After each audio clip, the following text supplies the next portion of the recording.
аз рӯи омори расмӣ токунун танҳо дар қаламрави Москав зиёда аз 400 000 муҳоҷири корӣ иҷозаи кор ё патент дарёфт кардаанд. Аз рӯи қонунгузории ҷадид дорандаҳои патент аз як қатор ҳуқуқҳои баробар бо шаҳрвандони Русия бархурдор шудаанд, аз ҷумла озодӣ дар интихоби ҷойи кор, бастани шартнома бо кордиҳанда ва дастрасӣ ба хизматрасонии тиббӣ. Вале ин ҳама суд ройгон нест. Барои баҳравар шудан аз ин ҳуқуқҳо муҳоҷирин маҷбуранд соатҳои тӯлониро дар навбат сипарӣ кунанд ва тақрибан 25 000 рубл аз ҷайби хеш масраф намоянд.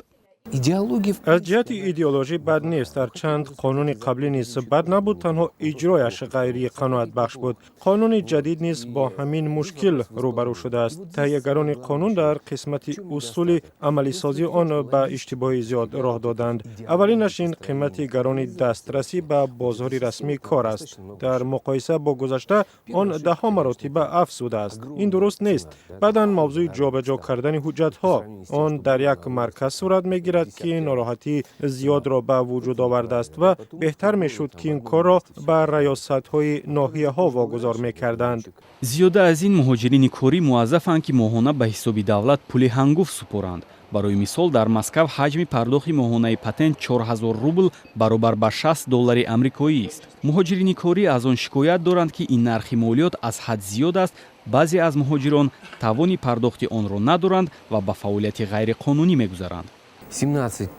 дар маркази муҳоҷират қимати патент 17 000 рубл аст. дар вилояти Москав бошад 25 000 рубл. онҳо иброз медоранд ки ҳадди аққали патентро муқаррар карданд. бо вуҷуди ин нархи иҷозаи кор ҳамоно гарон аст.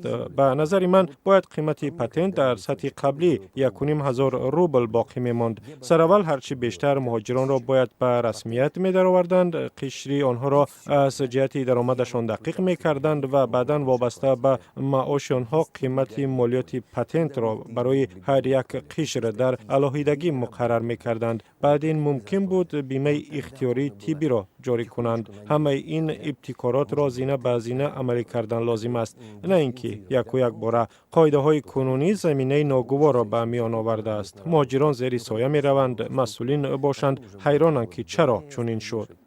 сарфи назар аз ин мушкилот, ҳокимиятҳои маҳаллӣ дар сартосари Русия нархи иҷозаи кориро боло мебаранд. ба ҳисоби миёна дар соли 2016 андози моҳонаи патент дар баъзе аз вилоятҳои Русия то 200% боло хоҳад рафт. ҳукумати шаҳри Москав низ истисно нест. мақомоти пойтахт низ тасмим гирифтанд ки оғоз аз соли нав ҳаҷми пардохти моҳонаи патентро боло бубаранд.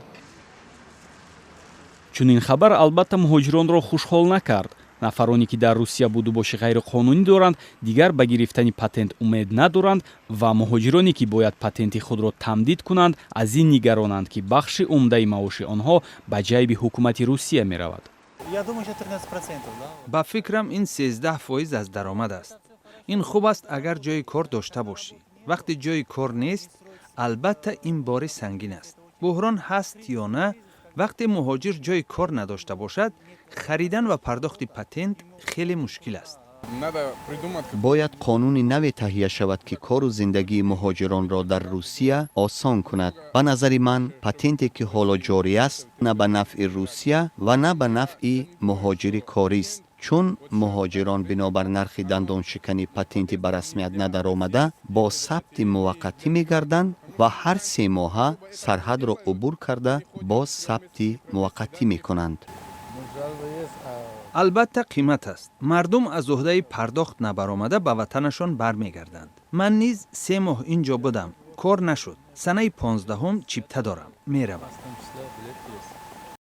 то 2 соли пеш муҳоҷирони тоҷик дар сол ба ватани худ то $4 миллиард интиқол медоданд. ин рақам ҳоло беш аз 30% коҳиш ёфтааст. коршиносон мегӯянд ки чунин шароити кор, махсусан молиёти сангин, фазоро барои муҳоҷирони кори ногувор ва сафи муҳоҷирини ғайриқонуниро боз ҳам бештар мекунад.